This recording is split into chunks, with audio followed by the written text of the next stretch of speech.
Bon. Bonjour tout le monde. Ici, on va essayer de parler de la méthode de Gauss-Jordan pour ce système-là, qu'on a traité avec la méthode du simplex de phase.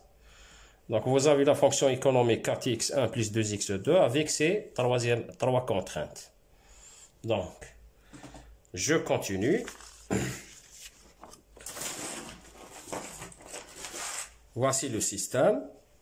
Une fois transformé à la forme canonique, je rappelle ici qu'on a ajouté les variables d'écart, là, ici et ici. Ensuite, on écrit la matrice augmentée, ici, la matrice augmentée, les coefficients. Voici. Je suppose que l'étudiant sait faire l'échelonnement. Donc, après l'échelonnement avec la méthode de Gauss-Jordan, voici le résultat.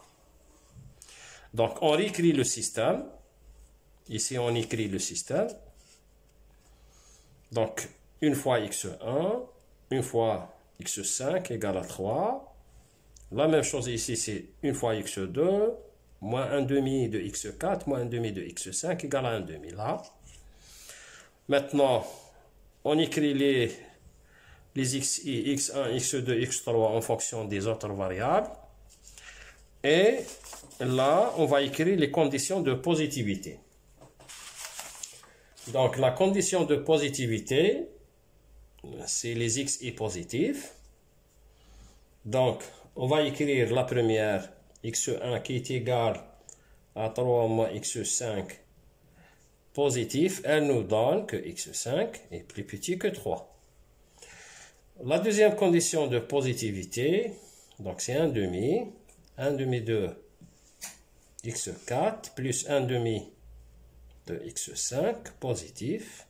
Donc là, c'est bon. On voit bien que la contribution de x4 et x5, elle est plus. Pour la troisième, 2 moins x4 plus 2x5, positif, on écrit le x5 plus grand que x4 sur 2 moins 1. Voilà. Maintenant, vous avez la première et la troisième inégalité. Des inégalités qui nous donnent que x5 est compris entre 3, x4 sur 2, moins 1. Maintenant, je rappelle la fonction économique. C'est 4 fois x1 plus 2 x2. Vous voyez bien que le coefficient de x1 est plus grand que le coefficient de x2. Donc, je vais favoriser la variable x1 par rapport à x2. Dans x1, vous voyez bien que le x1, x5, sa contribution est négative. Donc, je vais la prendre de x5 égale à 0. Je prends x5 égale à 0 et je regarde cette inégalité-là. Qu'est-ce qu'elle nous donne? Elle nous donne que x4 sur 2, moins 1, plus petit que 0, x4 plus petit que 2. Voyez bien que le x4 ici, dans sa contribution dans x2, elle est positive. Donc, je vais prendre le x4, le max. Le x4, on sait que c'est des variables qui sont positives. Son maximum, c'est 2. Donc, je vais prendre x1, 5, c'est 0. x4, c'est son max, c'est 2. Et je recalcule maintenant x1, x2, x4 avec ces nouvelles valeurs. Donc, x1 égale 3 moins 0, ça sera 3. Le x2 égale 1 demi plus 1 demi de 2 plus 1 demi de 0. Là, puisqu'on a pris x5, c'est 0. Donc, le x1, c'est 3.